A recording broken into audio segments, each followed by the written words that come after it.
தென் தமிழ்நாட்டின் ஒரு சிறிய கிராமத்தில் கண்ணன் என்ற விவசாயி வாழ்ந்து வந்தார்.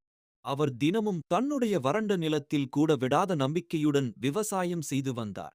அன்று ஒரு நாள் காலை தன்னுடைய கலப்பையை கொண்டு அந்த நிலத்தில் உழவு செய்யும் போது திடீரென அவரது கலப்பை ஏதோ ஒரு கடினமான பொருள் மீது மோதியது. என்ன அது என்று ஆச்சரியப்பட்டு மண்ணை நீக்கி பார்த்தார். மண்ணுக்குள் இருந்து ஒளிரும் ஒரு பழைய வெண்கல குடம் அவருக்கு கிடைத்தது. அதை அவர் கையில் எடுத்தவுடன் அவரது மனதிற்குள் ஒரு இனம் புரியா துடிப்பு ஏற்பட்டது. அதை என்ன செய்வது என்று அறியாமல் அதை தன்னுடைய வீட்டிற்கு கொண்டு வந்தார். தன்னுடைய மனைவியிடம் நடந்ததை கூறினார். அவருடைய மனைவி மீனாட்சி அந்த பாத்திரத்தை வீட்டிற்குள் எடுத்து வரும்படி கூறினார். உள்ளே சென்றவுடன் இருவரும் அதை திறந்து பார்க்கையில் அதிலிருந்து ஒரு திகைப்பூட்டும் வெளிச்சம் வெளிவந்தது. அதன் பிறகுதான் அந்த அதிசயம் நடக்கத் தொடங்கியது. அந்த குடத்திலிருந்து தானாகவே உணவு வெளிவரத் தொடங்கியது. எவ்வளவு எடுத்தாலும் உணவானது குறையாமல் வந்து கொண்டே இருந்தது. மீனாட்சியும் அவரது கணவரும் மகிழ்ச்சியில் ஆனந்த கண்ணீர் விட்டனர். தங்களுடைய கஷ்டம் அனைத்தும் தீர்ந்ததை எண்ணி மனம் மகிழ்ச்சி அடைந்தனர். அவர்கள் இது தெய்வத்தின் அருள் என்று இறைவனிடம் நன்றி தெரிவித்தனர்.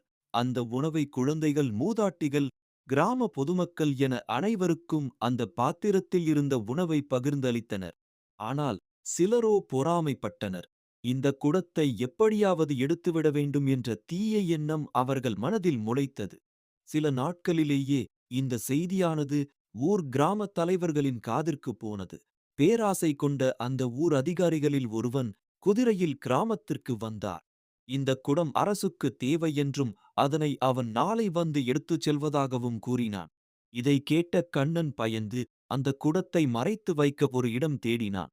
தன்னுடைய மாடுகளைக் கட்டும் கொட்டத்தில் வைக்கோலை வைத்து மறைத்து வைத்தான்.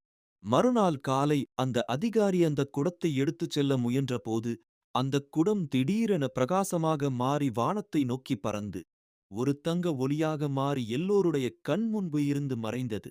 அனைவரும் அதனை வியப்புடன் பார்த்தனர். அந்த குடம் மறைந்த ஒரு சில நொடிகளிலே மழை பெய்யத் தொடங்கியது. வறண்ட கண்ணனின் நிலம் பசுமையாக மாறியது. ஆறுகள் ஓடத் தொடங்கின. குளங்கள், கிணறுகள் எல்லாம் நிரம்பின. கண்ணன் மண்டியிட்டு வானத்தை நோக்கி நன்று கூறினான்.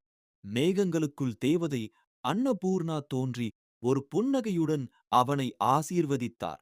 அதன் பிறகு கண்ணனின் வாழ்க்கை மாறியது.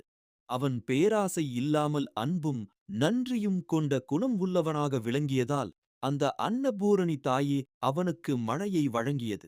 அவனுடைய நிலமும் பசுமை அடைந்தது. மக்கள் அவனைப் போற்றி மகிழ்ந்தனர். அவன் மக்களுக்கு ஒரு அறிவுரை வழங்கினான்.